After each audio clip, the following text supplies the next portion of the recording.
तो एपिसोड की स्टार्ट में हमें एक यंग मास्टर को दिखाया जाता है जो किसी चीज़ से डर कर भाग रहा होता है और वो काफ़ी जोरों से हाफ भी रहा होता है, लेकिन वो भागते भागते वहीं पे गिर पड़ता है और उसके मुंह से खून की उल्टियाँ होने लगती हैं और वो कहता है कि मुझे कैसे भी करके इस जगह से बाहर निकलना होगा, वरना ये ठंड मेरे जख्म को और नम कर देगी। लेकिन उससे पहले मुझे पैलेस को इसके बारे में रिपोर्ट करनी होगी। लेकिन तभी वहाँ की धरती जोर से कांपने लगती है और वो डर कर कहता है कि रुको, अब ये मत कहना कि वो चीज़ उस मोटी सी बैरियर को तोड़कर यहाँ तक आ पहुँचा है। और तभी वहां पर किसी की जबरदस्त एंट्री होती है और सामने दिखाया जाता है तो होता है एक ड्रैगन बीस्ट जिसकी आंखें मानो बिजली जैसी चमक रही हो, और इसी के साथ वो ड्रैगन बीस्ट उस यंग मास्टर की तरफ झपट पड़ता है ताकि उसे मारा जा सके। लेकिन तभी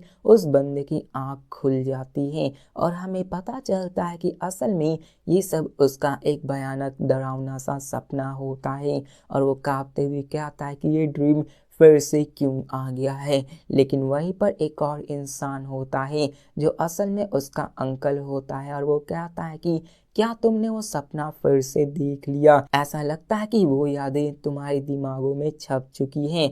ऐसा हो भी क्यों ना, क्योंकि तुम सिर्फ इकलौते ऐसे बंदे हो जो उस मॉन्स्टर से बच पाए हो। जिसके बाद उनमें और भी बातें होने लगती हैं और उसका चाचा अपने भतीजे से कहता है कि ये जगह तो सच में बहुत ठंडी है, पता नहीं यहाँ के लोग यहाँ कैसे रह पाते हैं। जिसके बाद वो अपने भतीजे को सोने को कहते हैं कि हम लोग 3 दिनों से लगातार बिना सोए चल रहे हैं, तो तुम्हें थोड़ा आराम कर लेना चाहिए।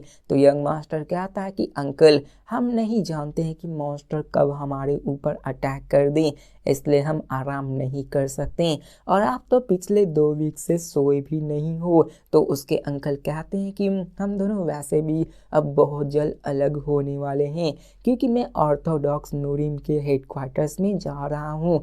और क्या तुम सच में काइफेंग जाना चाहते हो? तो यंग मास्टर कहता है कि हाँ। तो ये सुनकर उसका अंकल कहता है कि तुम तो सच में अपने फादर की तरह ही जिद्दी हो। क्या तुम्हें सच में लगता है कि जिन लोगों के पास तुम जा रहे हो वो तुम्हारी मदद करेंगे? तो यंग मास्टर कहता है कि मुझे ट्राई तो करना ही होगा। तो उसके अंकल निराश होते हुए कहते हैं कि जैसा कि वो डेमोनिक कल्टिवेटर तुम्हारी मदद कर ही देंगे, मुझे तो ऐसा नहीं लगता है, वो काफी ज्यादा एविल हैं। लेकिन यंग मास्टर फिर भी नहीं मानता और वो मन में सोचते हुए कहता है कि जो चीज मेरे पास है उसके बारे में मैं अंकल को भी नहीं बता सकता हूँ, क्योंकि मुझे अपने अंकल पे भी भरोसा नहीं है, शायद वो लोग मेरी मदद कर पाए। जिसके साथ हमें एक मिस्टीरियस बंदे को दिखाया जाता है जो उस यंग मास्टर को एक टोकन दिया होता है और कहता है कि इसे लेकर उसके पास जाओ, वो तुम्हारी जरूर मदद करेगा। जिसके बाद हमें सीन चेंज कर काइफेंग सिटी को दिखाया जाता है जो डेमोनिक कल्ट के ब्रांच के ही नजदीक का सिटी होता है और वहाँ पे काफी सारे लोग पहले से ही मौजूद थे और उसी के साथ अपने डेमोनिक कल्ट के बंदे भी मौजूद होते हैं। लेकिन अपने डेमोनिक कल्ट के बंदे के मौजूद होने के कारण कोई भी उनके पास जा ही नहीं रहा होता है। सीटें खाली होती हैं लेकिन कोई भी उनके पास नहीं बैठता, जिसको देखकर होटल का मालिक उन सब से परेशान होता है और इस वजह से उस होटल का मालिक काफी ज्यादा परेशान हो जाता है। जिसके बाद हमें हुबोंग को दिखाया जाता है जो ये देखकर कहता है कि यहाँ तो काफी सारे सीट्स खाली हैं, तो आखिरकार वो हमें नेग्लेक्ट क्यों कर रहे हैं। तो ये सुनकर उस होटल के मालिक को गुस्सा तो आता है और वो मन में कहता है कि ये सब तुम सब कमीनों की वजह से हो रहा है, क्या तुम सब सेकंड फ्लोर पर जाके डिनर नहीं कर सकते थे क्या? अब हुबोंग की बातें को सुनकर वांगहुर कहता है कि अभी टाइम लगेगा, हमें काफी आगे बढ़ना है, इन सबको अभी एडजस्ट करना पड़ सकता है।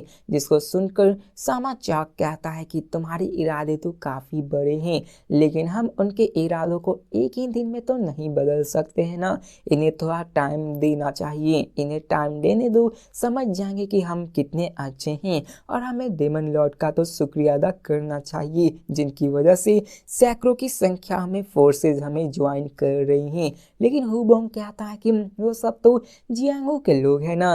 तो वहाँ पर वांगहुर उससे कहता है कि फिर भी क्या बात है, वो भी सब ठीक है क्योंकि फोर्सेस हमारे साथ मर्ज हो रही हैं और हम स्ट्रांग बनते जा रहे हैं और हमारे डेमन लॉर्ड तो सबसे यंगेस्ट बन चुके हैं 5 ग्रेटेस्ट मार्शल आर्टिस्ट में से। तो ये सुनकर हुबोंग कहता है कि यही तो चीज है जो मुझे पसंद नहीं है, डेमन लॉर्ड को सबसे बेस्ट मानना चाहिए, आखिरकार उन्हें कौन ही टक्कर दे सकता है, उन्होंने तो एक साथ 3 मिस्टिक रियलम के बंदे को संभाल लिया था।